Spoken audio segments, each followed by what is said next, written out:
The Texas pitch is simple: no state income tax, strong job market, cheap land, and for millions of buyers, that pitch has worked out fine. But inside that story, there are cities where the numbers do not work, where hurricanes rewrite your insurance bill every summer, where the ship channel decides what your neighborhood smells like, where builders flood the market and quietly thin out your equity, where the drive to anywhere takes longer than the closing did. This is not a list of expensive cities. This is 6 Texas cities where buying a home is the mistake. Galveston is an island city of about 53,000 people on the Texas Gulf, connected to the mainland by a single causeway.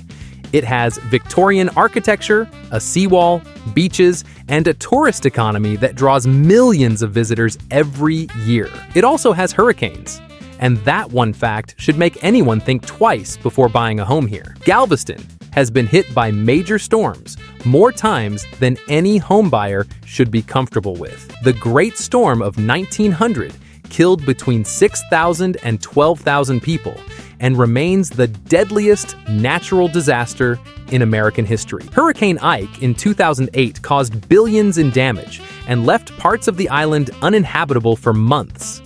The city rebuilds every time. The question is not whether Galveston rebuilds. The question is whether your mortgage and your insurance survive the next one. Homeowners insurance on Galveston Island is among the most expensive in Texas. Flood insurance, required in most zones, adds hundreds of dollars a month to your housing cost. And the availability of coverage is shrinking. Major carriers have pulled back from coastal Texas. The policies that remain carry high deductibles and higher premiums. A house that looks like it costs $300,000 on Zillow actually costs $300,000 plus $200 to $400 a month in insurance that does not build equity. It just disappears. The flood risk is not hypothetical. Storm surge from a direct hit can push water across the entire island.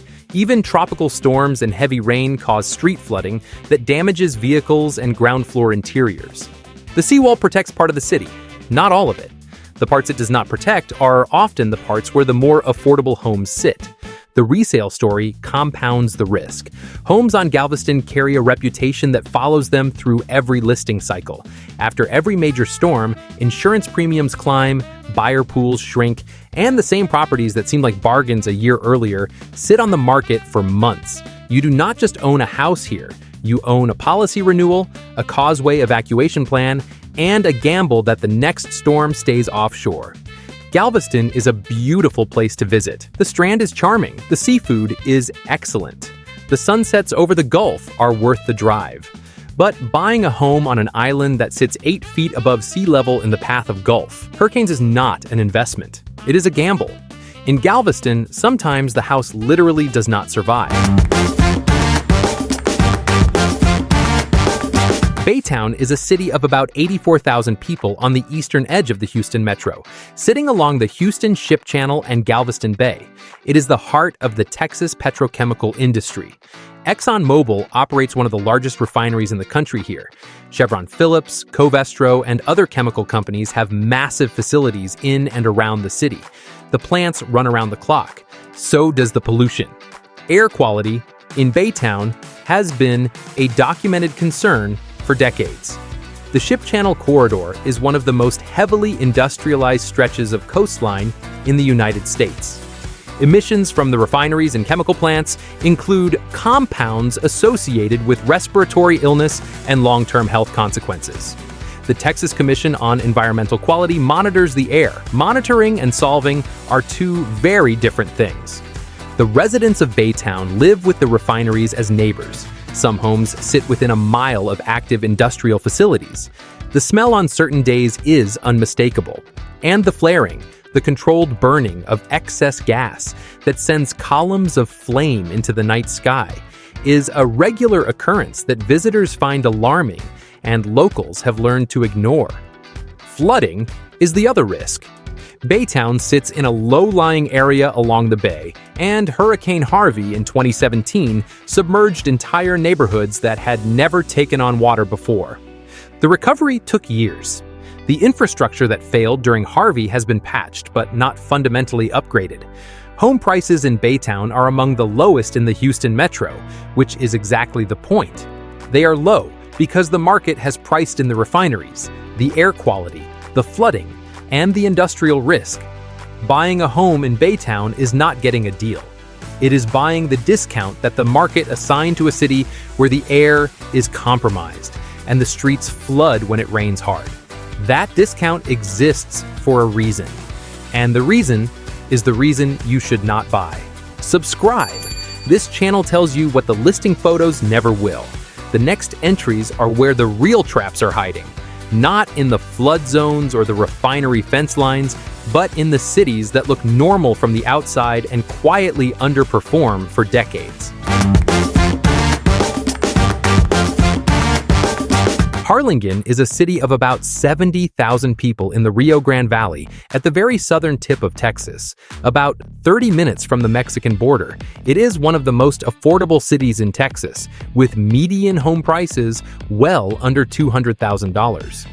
For anyone sorting Zillow by lowest price, Harlingen lights up like a beacon. That affordability is not a feature. It is a warning. The Rio Grande Valley has some of the highest poverty rates in the entire United States. Cameron County, where Harlingen sits, has a poverty rate roughly double the national average. The median household income is well below the state average.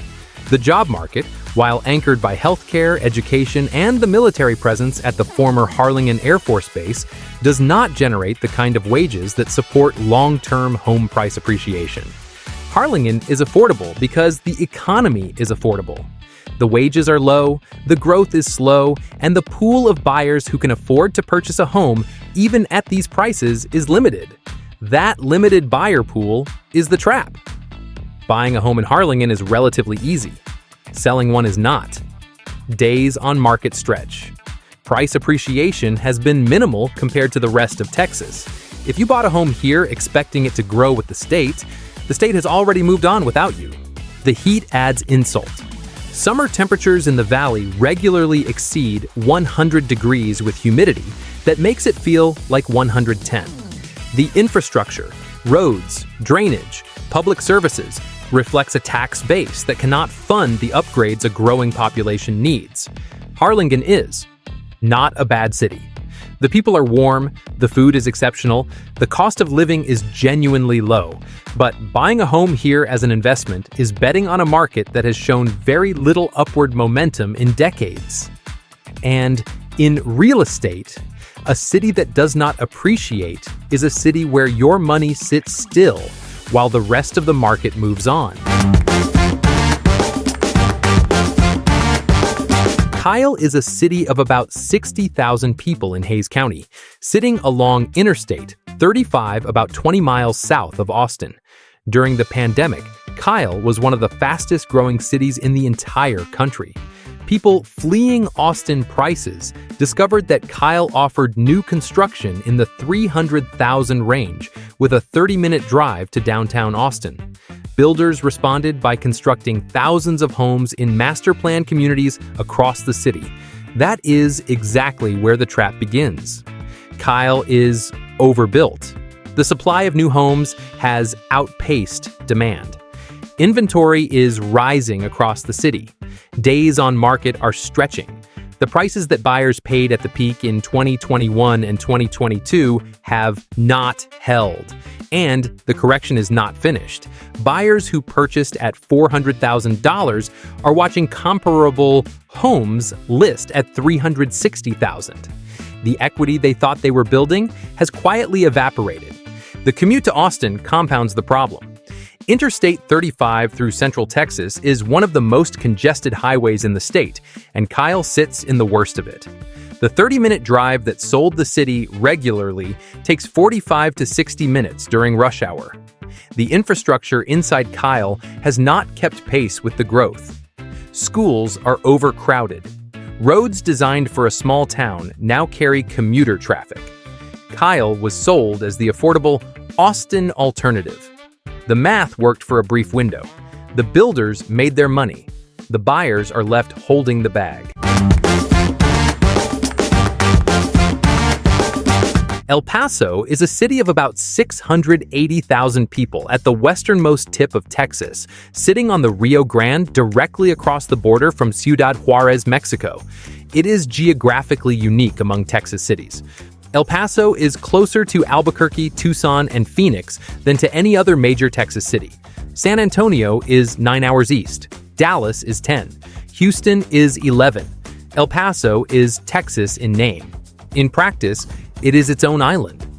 That isolation is the core of the problem. The housing market in El Paso has been one of the weakest performers in the state. While DFW, Austin, and Houston have seen significant appreciation, El Paso's gains have been minimal. The market does not have the demand pressure that drives prices up in other parts of Texas because the population growth has been modest, and the job market does not attract the kind of high-income migration that fuels appreciation.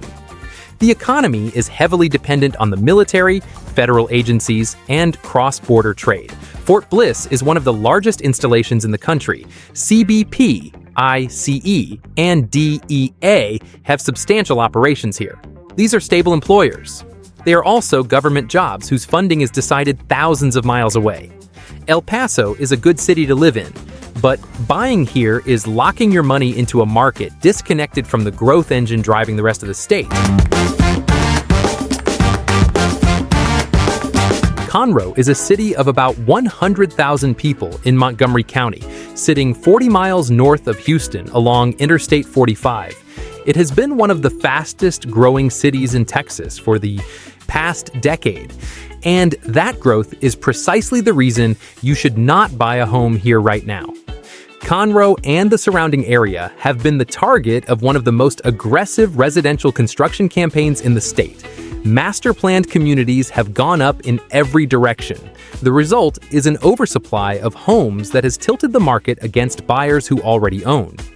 New construction inventory in the Conroe area is at levels that have not been seen in years. Builders are offering incentives, rate buy-downs, closing cost credits, upgraded finishes, free appliances. When builders start giving things away, it is because they have too much product and not enough buyers. Every incentive they offer on a new home makes the resale home down the street worth less.